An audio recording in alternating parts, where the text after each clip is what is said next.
Hi everyone, I thought I would give you an update on Hansi's recent vet visits to Southfields and Basildon. It's not good. We had a long consultation, a very expensive consultation. I will post the amount online because I want you all to know that the money is going directly to him and not to anything else other than his care. So we couldn't get a biopsy through his normal vet. They said there's not enough tissue to, or not enough skin to surgically seal up the biopsy where the biopsy is going to go, which is why they won't operate to remove the tumor to begin with, because there is no skin between his gum line and his lip to be able to sew it back together. So it's basically any inside of his lip, between his gum and his lips, so just right inside the gum line actually is the best way to describe it. He seems happy and healthy and okay so far. I can kind of tell he's getting a little bit fed up with all of it. I find that he'll groom himself after he eats, which he's still eating just fine. Ooh, in fact, he's just had a snack now.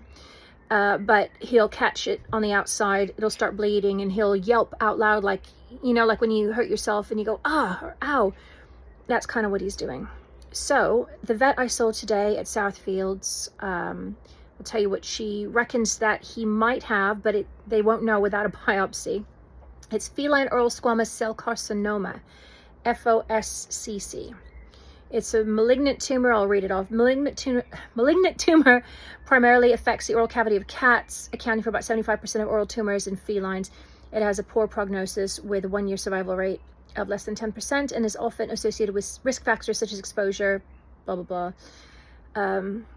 Obviously, he's not exposed to tobacco smoke or environmental dangers here, but he is 15 years old. In cat years, that's very old. He's in his late 70s in human years. So there's a lot of risks involved. Even just doing the biopsy alone, he would have to go under an anesthetic.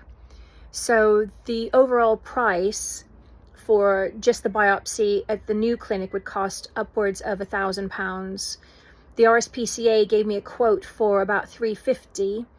However, they won't do it anymore because they just think there's not enough skin to close up any kind of hole that they're going to put into his face. Any treatment beyond that could cost up to £10,000, and that includes surgery, radiotherapy. So, as my vet originally said, it looks like it's just hospice care for him. It's easier for me to say now than it was the last few times I heard that, because I know what hospice is. I've had friends go into hospice. I work in a hospital. I know what hospice is all about. But I was given a prescription for antibiotics and some gabapentin, which should alleviate any pain he might have. I don't see him really being in any pain. I'm just looking at him now. He's had a little snack. He's giving himself a wash. And, oh, there he goes. I don't know if you heard that. He's just caught it and now it's bleeding. That's what happens sometimes. You all right, Hansi? And then he shakes his head because I know he's in a little bit of pain. He's currently on anti-inflammatories, which I was told is the best thing for him at the moment, but we're hoping that maybe some antibiotics might help bring the swelling down a bit. You can feel it in his lymph nodes as well. I could feel that, and the vet said she could feel it too, and the likelihood is it's going to spread. And that's all I can do. So the total expenses I've spent so far today, the price is £365 just for the consultation. And to be told the same thing that the RSPCA told me. Total from the RSPCA has been about £200, and that includes his recent medication, his blood tests, which shows he's iron deficient. And that's about it so far. So there's still some money left in the kitty. I still have to go pick up his prescription, but I asked him to send it to the RSPCA so that way I'm not spending 3 times the amount for his prescription, just in case he needs to go on a bit further. The antibiotics he can only stay on for so long. And then the gabapentin, I don't know how long he can stay on that for, but that's going to help, I think, medicate him just a little bit and make him feel a little bit more comfortable and relaxed so he's not in any pain. But unlike when Pickle was really bad with his cancer, Hansi's not really exhibiting any of those factors just yet. He seems okay. He gets a bit playful sometimes when he sees Jonah playing, and when I get the laser pointer out, he gets really excited. So he's still okay, you know. I think he's okay, but originally when I was researching cats and tumors, it can be anywhere from 6 weeks to 6 months, and Hansi's been going through this since February.